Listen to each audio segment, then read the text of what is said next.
choleric. I'm starting with the choleric. That's your, some people say choleric. Anyway, your original type A personality. So they have quick, intense, and long-lived reactions. And it makes them decisive, tenacious, and driven to follow through. They're determined, energetic, forceful, and confident.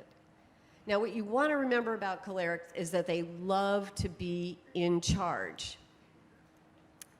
And they don't have to have any actual experience in the situations in which they decide to take charge. We can all think of a notable public figure who exemplifies this.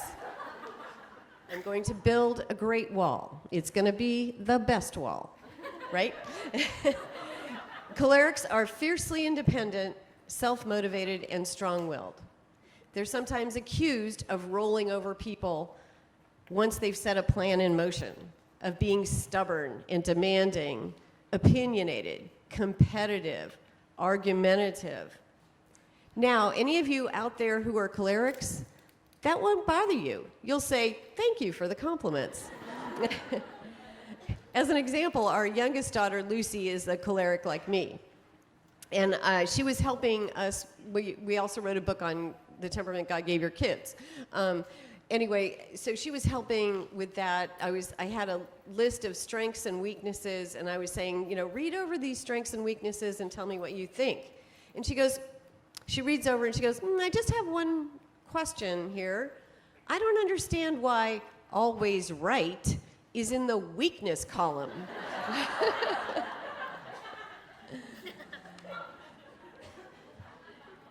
So cholerics are the ones who are always debating everything you say. They can be diverted at the drop of a hat into a debate. And I like to give the example of St. Paul. He was undoubtedly a choleric. In Athens, Paul grows exasperated by all the idols. Quote, so he debated in the synagogue with the Jews and the worshipers, and daily in the public square with whoever happened to be there. Paul even disagreed openly with Peter, the first pope. Quote, I opposed him to his face because he clearly was wrong. In Acts, it says about Paul that, quote, he even addressed the Greek-speaking Jews and debated with them. They, for their part, responded by trying to kill him. Cholerics sometimes provoke that kind of response. So cholerics, they can stir up arguments almost in their sleep. And if you're a choleric yourself, you want to be aware that you have this tendency. You have this tendency to debate and argue and stir up trouble. And be aware of the virtues that might be the most challenging and yet necessary to grow as a Christian leader. And that those virtues will be humility, patience, empathy, compassion. Learn to listen, to have empathy, to turn the other cheek when necessary. And here's a tip. If you're a choleric, practice being open to influence. This is a communication habit that requires humility. And it's a sign of a true Christian leader. Humility is a virtue that doesn't come easy to cholerics, but it means we have to practice it all the more.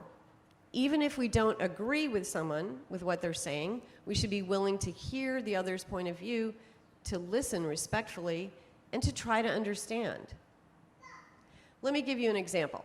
So a number of years ago, Art came home one day, he was all excited, and he goes, you know what I really want to do? Okay, I just heard about this thing. You get dropped from a helicopter onto the top of Mount McKinley, and then you've got your backpack, and you kind of have to navigate your way. You don't even have, a map, and you kind of navigate by the stars, and you get yourself home that way. And I, the loving and supportive spouse, said, Art, that is the stupidest idea I ever heard you say. Anyway, so that was not an example of, that was not being open to influence, because what happened, that effectively shut down all communication. So what we have to practice as cholerics is to, even if we don't agree with the other person, we say, well, tell me more about that. How about, you could say, what does this mean to you? What is this? Why do you want to do this? How does it fit into your hopes and dreams? That's an example of how, as a Christian leader, you would draw the other person out instead of shutting them down. And even if you're right, and in fact, of course, I was right, because the last time we went camping, we couldn't even get the Coleman stove to light. We left the kids in the tent, and Art and I drove off and looked for a Starbucks. Anyway, so, they were old enough, don't call CPS. Okay. So how does a choleric, already a natural leader, become a true Christian leader? Cholerics need to remember we are human beings, not doings. It's not about our action so much as Christ's action in us. Cholerics have a tendency to be demanding, always measuring productivity, accomplishments, and this can sometimes place a strain on their relationships. And actually, she's constantly demanding that other people do as much as she does, and she has a fear deep in her inside that she's not worthy unless she's doing as much as she is. But when the choleric realizes that she needs to allow Christ to work in her, when we realize that it's by God's grace alone that I have any of these gifts at all, and it's God alone who saves me, I cannot save myself, no matter how hard I work, then the freedom to become a true Christian leader will emerge. And I begin to treat others with empathy, compassion, to appreciate one another's gifts, and to allow others to participate, to work as a team. To see how God sees is to rest in his love, to see the beauty of quiet reflection, to step aside and let God be in charge.